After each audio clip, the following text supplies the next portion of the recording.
warahmatullahi wabarakatuh. Waalaikumsalam warahmatullahi wabarakatuh. Sebelumnya Pak, boleh dibuka dulu maskernya Pak, Baik. biar lebih enak ngobrolnya. Ya. Kembali lagi di acara Pas Ngopi, Pengadilan Agama Sarolangun Ngobrol Podcast informatif berkali ini bersama Wakil Ketua Pengadilan Agama Sarolangun dan selaku Ketua APM Pengadilan Agama Sarolangun. Langsung saja Pak, karena udah perkenalan kita kemarin Oh ya. iya udah ya. Udah terkenal lah termasuk Pak Wakil Ketua Pengadilan Agama Sarolangun ini. Dan kali ini tuh kita bakal ngebahas tentang APM. Nah, termasuk saya sendiri nih Pak, belum terlalu mengerti tentang APM. Jadi APM itu sebenarnya apa Pak? Iya, baik. Terima kasih Mbak Tami. Jadi secara singkat, sederhana bahwa APM itu adalah akreditasi penjaminan mutu. Dia sebagai satu sistem penilaian terhadap proses manajemen pekerjaan di satu unit satuan kerja, termasuk di Pengadilan Agama Sarolangun. Jadi kalau kita berbicara tentang apa itu APM PH Sarolangun, ya di situ kita sedang membicarakan tentang sistem model kerja yang berjalan di Pengadilan Agama Sarolangun. Nah, terkait dengan penjaminan mutu, berarti yang dinilai adalah bahwa sistem yang dibangun di Pengadilan Agama Sarolangun misalnya itu mutunya harus jelas, terjamin dan terjaga serta bisa dirasakan oleh semua orang ketika sistem itu berjalan. Seperti itu. Berarti akreditasi penjaminan mutu ini untuk di Pengadilan Agama Sarolangun sendiri dan untuk masyarakat sekitar juga. Ya, artinya begini, yang saya maksud masyarakat sekitar adalah bahwa dengan adanya akreditasi penjaminan mutu, berarti mutu kerja yang ada di Pengadilan Agama Sarolangun, sistem kerjanya, nanti akan melalui proses penilaian. Nah, penilaian itu berbagai macam, cukup banyak, nanti bisa kita jelaskan. Yang pasti bahwa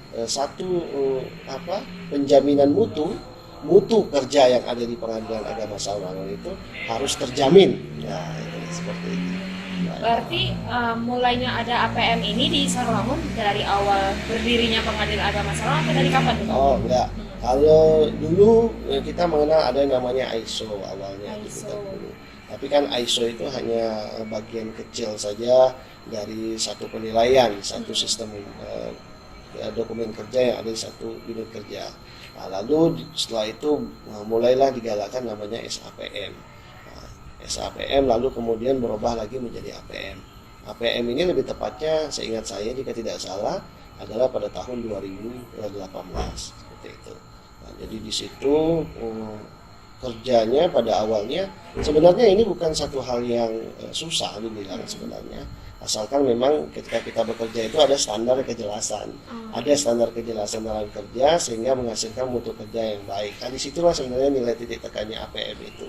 Nah, tapi secara resmi digaungkan memang sekitar tahun 2017 dengan SAPM, lalu kemudian berubah namanya menjadi APM. Sebenarnya hampir sama saja itu. Hanya beberapa hal saja yang sedikit titik singgung perbedaannya dari SAPM menuju APM. Berarti hanya pergantian nama. Iya, betul gitu. Nah, nanti dari hasil kita mendapatkan APM ini, itu yang bakal kita dapatkan apa Pak? Misalnya seperti sertifikat kah, atau piagam, atau sebelum sampai ke sana, jadi jika selama ini kita paham ya bahwa sekarang kan lagi trennya di setiap unit kerja itu adalah ZI. Nah, kalau di ZI itu kan terdiri dari 6 area. Tapi kalau di APM itu terdiri dari 7 area yang akan dinilai. Yang pertama itu disebut dengan leadership atau kepemimpinan. Nah, di situ ada banyak item-itemnya. Nah, sama lah seperti ZI, di area pertama itu manajemen perubahan, kalau di area APM itu namanya leadership. Nah, di situ akan ada SK dan segala macam kan, pembentukan tim segala halnya. Yang kedua adalah seingat saya itu perencanaan strategis ya, strategi planning gitu ya. Nah, di situ. Kemudian yang ketiga customer fokus kepada pelanggan istilahnya. Kemudian yang keempat itu dokumen sistem. Kemudian yang kelima manajemen sumber daya. Yang keenam itu manajemen proses. Kalau saya yang terakhir adalah performa result, yaitu hasil kinerja. Nah, 7 area ini masing-masing nanti akan dinilai macam-macam, itemnya cukup banyak, dokumen-dokumen kerja lah, seperti itu. Nah, itu kan kalau bekerja misalnya kepada fokus pelanggan, nah, di situ kan ada itemnya misalnya atau di rencana strategik ada namanya manajemen risiko. Nah, di manajemen risiko itu nanti dibagi lagi itu bagaimana mutu manajemen risiko pengadilan agama secara umum seperti apa itu loh kan. Nah, ini karena harus mengidentifikasi itu. Nah, itulah makanya dibuat dokumen-dokumennya seperti itu. Itulah. Dan hasilnya nanti dari 7 area ini lalu ada yang namanya asesmen. Asesmen itu menilai ini sudah sesuai standar mutu nggak pekerjaannya di Pengadilan Agama Sarawangun itu. Nah, dimulai dari asesmen internal. Asesmen internal itu terdiri dari ada lab asesor, ada tim asesor internal. Biasanya itu yang ditunjuk adalah hakim atau siapalah yang qualified untuk menjadi asesor internal. Jadi dari internal dulu. Jadi ada tim yang menilai kinerja internalnya kita sendiri gitu loh. Itulah asesor internal kan. Nah, biasanya mereka dalam bentuk checklist kalau ada temuan itu istilahnya di APM itu ada ketidaksesuaian dan kesesuaian. Nanti ada namanya tindakan korektif, tindakan perbaikan. Nah, dari asesmen internal nanti kemudian dilaporkan setelah asesmen internal melakukan penilaian ada yang namanya RTM, rapat tinjauan manajemen. Itu berdasarkan hasil penilaian asesor ini tadi. Rapat tinjauan manajemen itu untuk menyampaikan kepada stakeholder semua yang berada di Pengadilan Agama Sarawangun khususnya bahwa ini loh temuan hasil asesmen internal, ternyata ada temuan kita di sini. Nah, itu harus segera ditindaklanjuti. Tapi kalau tidak ada temuan ya sudah. Nah, itu tapi tetap harus diawasi kan konsisten dalam bekerja. Nanti dari asesmen internal, kata asesmen internal oke, nah, baru kemudian tim dari asesmen eksternal yang ingin melihat kecocokannya. Apa benar ini hasil asesmen internal ini benar-benar sudah bagus mutu kerja di Pengadilan Agama Sarawangun. Jangan-jangan hanya sebatas formalitas dokumen saja, kan seperti itu. Nah, dari asesmen eksternal, mereka nanti ketika turun melakukan penilaian. Nah, disitulah kalau memang ada temuan, ya mereka akan sampaikan. Bisa saja dalam bentuk observasi, bisa saja dalam bentuk cek dokumen dan lain sebagainya. Nah, di asesmen di APM ini sendiri sebenarnya, Mbak Tami, ada keterkaitan dengan zona integritas sebenarnya. Jadi apa yang ada di APM ini sebenarnya menjadi satu perwujudan juga menuju ZI. Jadi ketika kita sudah siap ber-ZI, seharusnya kita juga sudah bagus di APM-nya, kan seperti itu. Ada LKE nanti namanya untuk checklistnya itu lembar kerja evaluasi. Biasanya kalau tahun-tahun sebelumnya itu ada LKE APM, ada LKE ZI, ada LKE PTSP. Nah, jadi bagian daripada itu. Di APM juga ada tim, dia kan terbagi dua pada tim survei kepuasan masyarakat SKM dengan tim pengendali dokumen. Di ZI kan juga ada itu namanya survei kan. Jadi sebenarnya semua berkaitan. Andaikan APM ini sudah jalan dan konsisten, sebenarnya menghadapi ZI itu bukan satu hal yang aneh dan harus ditakutkan gitu sebenarnya. Hanya kalau ZI kan jangkauannya mungkin lebih luas. Perbedaannya kalau ZI tim penilai internal dari Bawas, tim penilai nasionalnya dari Kemenpan RB. Kalau APM kan tim penilai internalnya dari kita, eksternalnya biasanya lingkupnya adalah asesor eksternal dari PTA saja. Itu bantu ya. Berarti itu semua tahapan bagaimana kita bisa meraih sertifikat excellent. Ya benar. Ada juga sih yang mendapatkan B gitu loh kan, tapi ya apapun hasilnya B ataupun A excellent, itu semua muaranya adalah penilaian terhadap mutu kerja yang ada di Satuan Satker yang dinilai, khususnya mutu kerja yang ada di Pengadilan Agama Sarawangun. Oke. Jadi kurang lebih kalau kita bisa melengkapi semuanya tadi, kita bakal bisa mendapatkan sertifikat A excellent itu berarti Pak ya untuk di pengadilan. Kalau secara sederhana sih mau seperti itu ya Mbak Tami ya. Teman kita nggak tahu juga kan nanti kan seperti itu. Apakah ada perubahan penilaian? Boleh diminum dulu Pak. Oke, terima kasih. Kan kita acaranya pas ngopi. Pas jadi ngopi. benar-benar ada kopinya nih Pak. Jadi kita sapa dulu ya pemirsanya sambil berbicara sambil minum kopi. Benar Pak. Baik.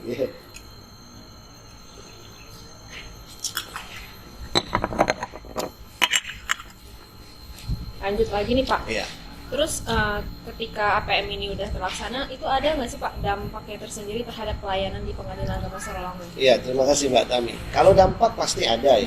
Apapun lah program yang dicanangkan, entah itu oleh Badilak, entah itu oleh PTA, entah itu dari lembaga eksternal sekalipun gitu kan, pasti muaranya itu sebenarnya adalah untuk memberikan kemudahan terhadap pelayanan kepada masyarakat, memberikan kepuasan terhadap masyarakat. Masyarakat itu kan kita kan fokus pelanggan kita itu kalau di APM itu fokus pelanggan kita kan adalah selain untuk masyarakat juga fokus pelanggan kita kan adalah orang-orang stakeholder yang ada di dalam dan sebenarnya. Nah, sistem manajemen mutu kerja hari ini kan tidak lagi berbasis dokumen saja semata gitu, tetapi juga dalam bentuk elektronik dokumen kan seperti itu.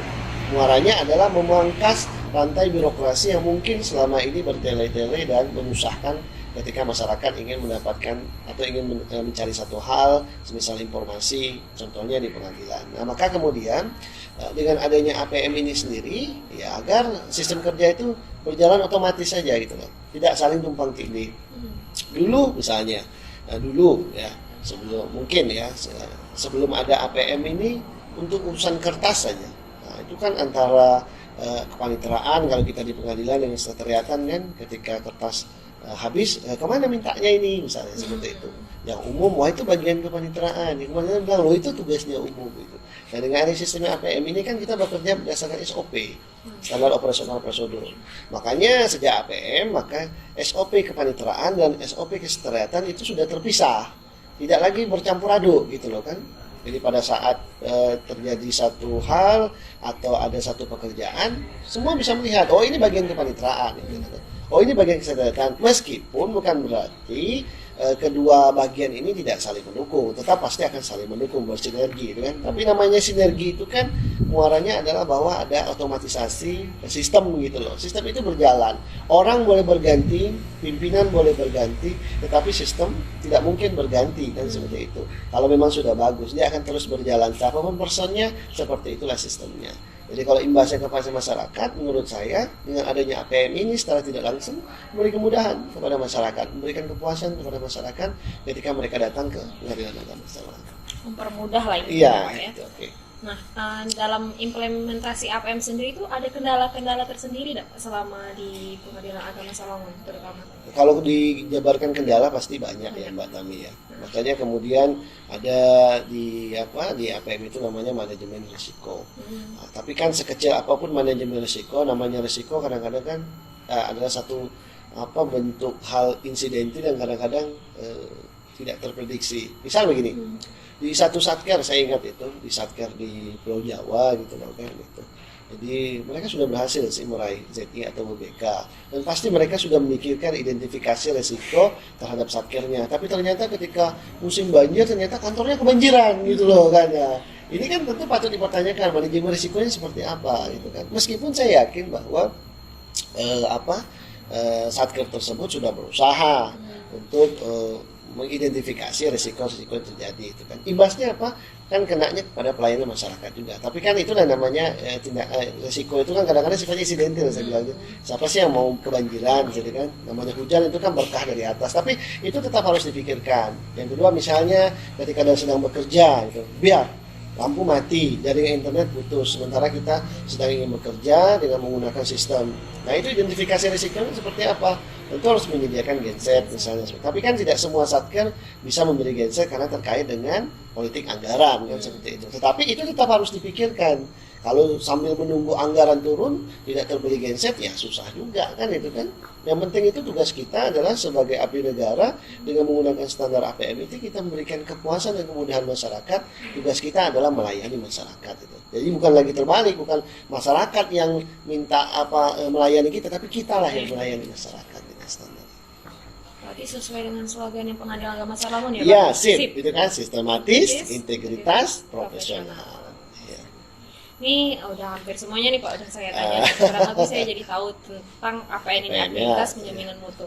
Nah, pertanyaan terakhir Pak, sebelum kita tutup pas ngopi kita pada kali ini, harapannya Bapak kepada keluarga besar Pengadilan Agama Sawangun dan masyarakat terhadap APM itu sendiri seperti apa Pak? Baik, terima kasih.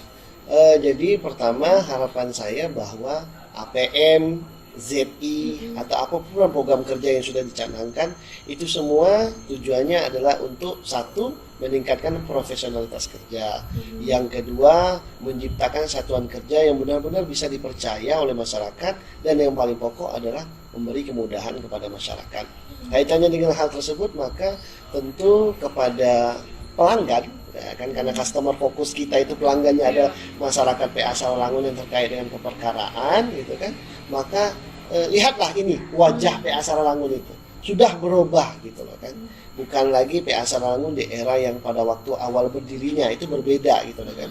Kita semua ada kemudahan. Silakan cek website PA Sarolangun, beri komentar, beri penilaian kepada PA Sarolangun gitu. Jika memang baik, yang tentu sampaikan yang terbaik ya kan, kayak gitu kan. Tapi jika ada masih kekurangan, sampaikan secara langsung, kan ada kotak saran juga, mungkin dari sisi pelayanan, dari sisi hal banyak hal lah kan gitu. Karena itu akan menjadi satu masukan yang berarti untuk kemajuan PA Sarolangun. Jadi mudah-mudahan dengan adanya program APM ini, program ZI dan lain sebagainya, itu menjadikan PA Sarolangun itu tidak hanya menjadi satuan kerja yang bisa dipercaya oleh masyarakat, tapi juga menjadi contoh bagi satker-satker yang lain. Harapannya seperti itu. Semoga tahun ini Pengadilan Agama Sarolangun kembali lagi mendapat akreditasi penyembuhan. Amin ya Allah. Ya, mudah-mudahan ya disupport ya Mbak. Iya, benar sekali Pak. Terakhir deh Pak, Iya. kan katanya nih kalau setiap ada event kayak gini akreditasi penyembuhan itu ada yel-yelnya Pak. Boleh kali Pak dikasih tahu ke pas ngopi, teman-teman pas ngopi, Gitu biar ya. ini kan kita udah di tengah-tengah hari nih Pak, biar tambah semangat kita berdua Pak. Ya, baik ya, oke. Jadi seingat saya itu yelnya begini ya. PA Sarolangun sistematis, integritas, profesional. APM pasti bisa. Nah, Sekali lagi kali Pak. jadi kita ulangi ya. Oke, Pak. PA Sarolangun sistematis, integritas, profesional. APM pasti bisa. Cukup sekian Terima kasih, Mbak Pak. Tami, Terima kasih ya. banyak telah menjadi Sama-sama. narasumber dan menjelaskan Sama-sama. apa itu pengertian akreditasi penjaminan mutu, Baik, sama-sama. terkhususnya untuk Pengadilan Agama Sarolangun. Iya. Dan semoga Pengadilan Agama Sarolangun di tahun ini juga mendapatkan akreditasi penjaminan mutu yang terbaik. Baik. Amin amin ya rabbal Amin alamin. ya rabbal alamin. Saya selaku host undur diri. Saya akhiri dengan wassalamualaikum warahmatullahi wabarakatuh. Waalaikumsalam warahmatullahi wabarakatuh. Terima kasih Mbak Tami ya. Oh, minum lagi, Pak. Iya,